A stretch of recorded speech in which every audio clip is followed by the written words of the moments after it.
So since 2019, we've been very busy implementing our two capstone goals, which were to implement an assessment process to make informed decisions about how youth were going to be served and to change the rules of probation. So in order to do those two things, we had legislative changes that happened to institute the assessment process by June of 2021 to be enacted January 1 of 2022.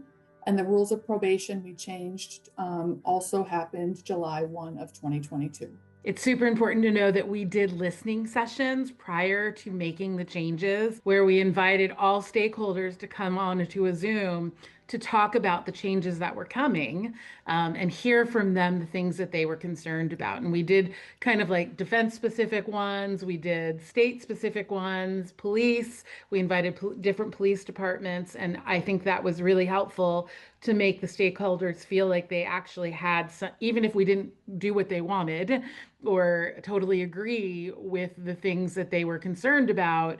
I do think it made it seem like at the very least that they felt like they had a voice and their concern was voiced, and then we went on our merry way. And then the follow-ups, like Judge Ashley said, were key to show like it actually is working. The sky did not fall. We're actually seeing great results. So in our state, the assessment process means that law enforcement makes a referral to juvenile probation for a voluntary needs assessment to be completed utilizing a CANS tool prior to a petition being filed in the court. The CANS is a child and adolescent needs and strengths tool, which identifies youth strengths and needs, and we're using those strengths to reduce the needs that are being derived through the process. It's driving recommendations for youth to be served in the community through diversion programming, mental health access, or at times, the court intervention is necessary. The assessment process created consistency for youth being served throughout our state. Prior to that, law enforcement across the state had individual discretion as to how diversion would or would not be accessed and validating that on the petition that they filed. This creates consistency amongst all youth, regardless of where they're served, to be able to participate in this voluntary assessment. When the law changed, there needed to be extensive teaching all stakeholders about what it was going to mean because it was significant change. Police couldn't file petitions any longer just out of the gate. So, and in New Hampshire, we don't have centralized prosecution for delinquent cases. So there were a lot of trainings that we need to occur.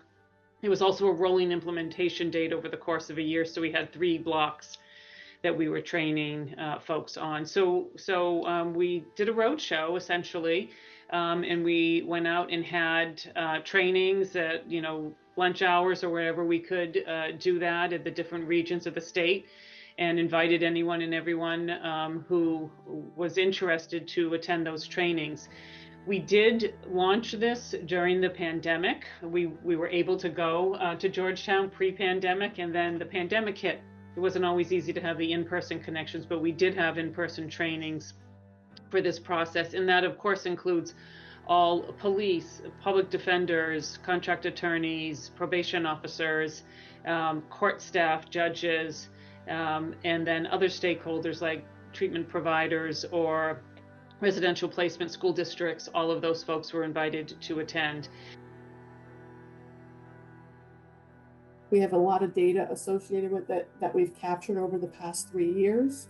And we have roughly 25% of the youth that we assess annually being referred for court intervention. 20% are being referred to behavioral health, and 55% of them are being served through formal or informal diversion programs throughout our state. Overall, we have a 40% reduction in the number of youth being served through court oversight since our work has launched. For youth that do end up court involved, we also petitioned the New Hampshire Supreme Court for an administrative rules change for our rules of probation. We originally had 20 static rules that every kid followed regardless of what their offenses were. We changed that to 5 rules, all consistent, and then the number 5 rule is to follow the plan, which is again built upon the PANS that was conducted from that pre-court intervention assessment. So we're making informed decisions for youth based on their strengths and needs, rather than finding out about what those strengths and needs are after court intervention has occurred. As a team, 5 of our 7 original members continue to meet regularly. There was some turnover for the other 2 folks, but our core 5 have met regularly throughout the 6 years. We've hosted numerous ongoing learning, training sessions, feedback we've asked for, we've solicited regarding these changes, and we all continue to make a commitment to serve the youth in New Hampshire in a more positive way than we did prior to our participation. And our diversion numbers and participation and completion in that have truly changed how youth are served in our state.